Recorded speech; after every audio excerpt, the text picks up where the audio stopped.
Do you know what? I was actually a bit surprised, Connor. I was a bit surprised that you only had 80,000 followers actually on Yeah, Instagram.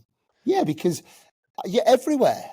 right. And now obviously my algorithms are tennis, right? And my Mhm. algorithms are um college tennis or so I see, but I see you absolutely everywhere, and I hear a lot of people talking about you, Okay. and it's and so they should, because I think you've brought a light side to the game Mhm. that I think is needed as well, right? Yeah. It's a sport, it's a game, um, and before we jump into that, because that's a big area I want to talk to you about, because I'm not just blowing smoke up your ass. I think you're doing a great job, Cheers. and but did you after college, did you play pro tennis after college?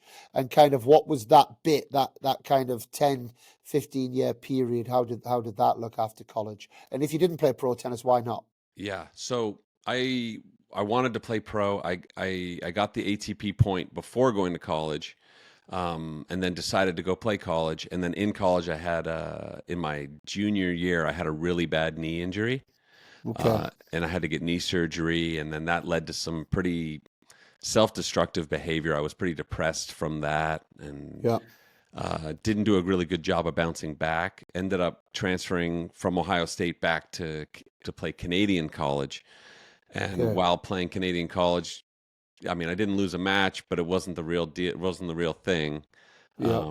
And I just sort of, at the time I was pretty down on myself, and I thought tennis was done. I had had enough, and got into, I think, with college I had to graduate. So I had my very last credit was a pop culture credit. It was the final credit to get to graduate. And it Okay. was 51% of your mark was to do this independent study unit, and you could do a video. And it was me, the school dealer, pot dealer, the quarterback, and, just all the guys that were like, we're screwed. And I said, guys, who's got a camera? Like, I got an idea. And I'd never made a film or anything before. And anyway, we ended up shooting some video about capitalism and how America was used. Yeah, it was, classic capitalism. And I played a guy named Jim Jacobs from Oxford, Mississippi. And I was going around the world trying to sell people Nike shoes.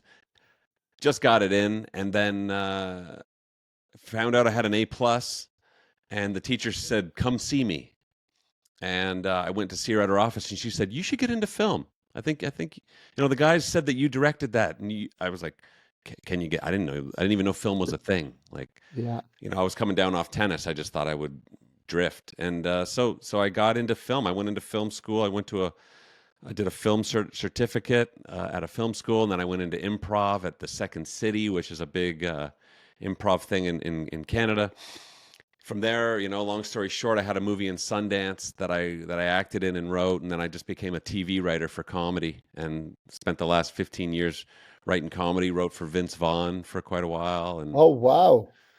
yeah, so tennis became my escape from work, and I still kept doing it to supplement when I wasn't working in TV Yeah. shows and stuff, but So you were doing what, coaching alongside that? That's the y- beauty of coaching as well. yeah.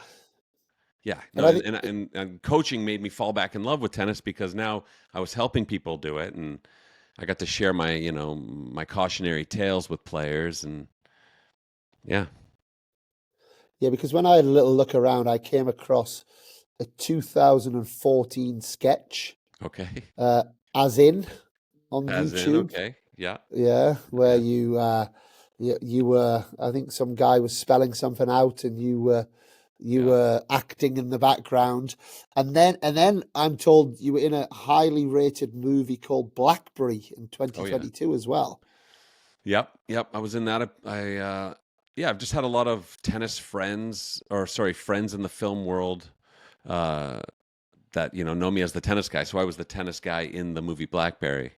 Okay. But yeah. Mhm. And then how has that then transformed into what you're doing now, and Yeah. in terms of, you know, are you still doing the writing, or is this now something that you're moving into this whole kind of world and field yourself? What percentage of that is tennis coaching? When you set up your own Instagram, was that, I know a lot of the content was coaching tips and around that side of things before it's gone a bit more into comedy sketches? And give us that story, because I find that fascinating. Well,